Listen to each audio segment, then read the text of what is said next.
নমস্কার, নিউজ ভ্যানগার্ডের পর্দায় আপনাদের প্রত্যেককে স্বাগত। আপনাদের সঙ্গে রয়েছি এই মুহূর্তে আমি রিয়া। আজ মহা অষ্টমী, আর সকলকে জানাই মহা অষ্টমীর অনেক অনেক শুভেচ্ছা।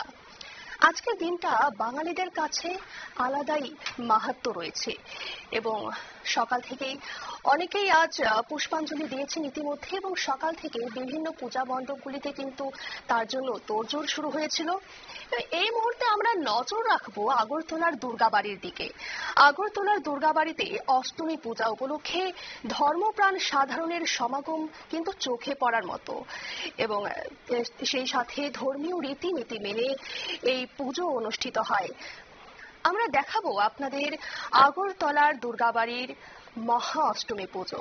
ঐতিহ্যবাহী একটি অনুষ্ঠান, ধর্মীয় রীতিনীতি মেনে এই পুজো অনুষ্ঠিত হয়। আমরা জেনে নেব পুরোহিত কি বলছেন। পুজো এখন পুজো হবে, তারপর দুই ডান রাস্তার বাড়ির পুজো হবে, তারপর একটা সন্ধি পুজো হবে। সন্ধি পুজোর পর সন্ধি পুজোর আগে মা কামচান্দ্রের জোগাড়ি ভোগ হবে, সন্ধি পুজো হবে, তার বিকেল বেলা আরতি হবে সন্ধ্যা 7টায়, তারপর রাত্রিবেলা দুপুরি ভোগে মা দুর্গাবাড়িতে অষ্টমী পুজো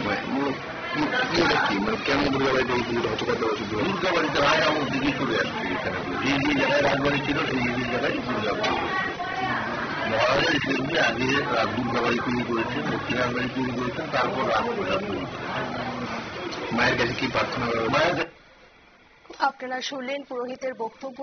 বিকেল থেকে চলবে আরতি, সন্ধ্যা আরতি অনুষ্ঠান, এবং আগরতলার এই দুর্গাবাড়ির পুজো কিন্তু একটি ঐতিহ্যবাহী অনুষ্ঠান। সেই সাথে আজ আগরতলার দুর্গাবাড়িতে সকলের কিন্তু উপস্থিতি চোখে পড়ার মতো ছিল। নিয়ে নিচ্ছি ছোট্ট একটি বিজ্ঞাপন বিরতি, সঙ্গে থাকুন।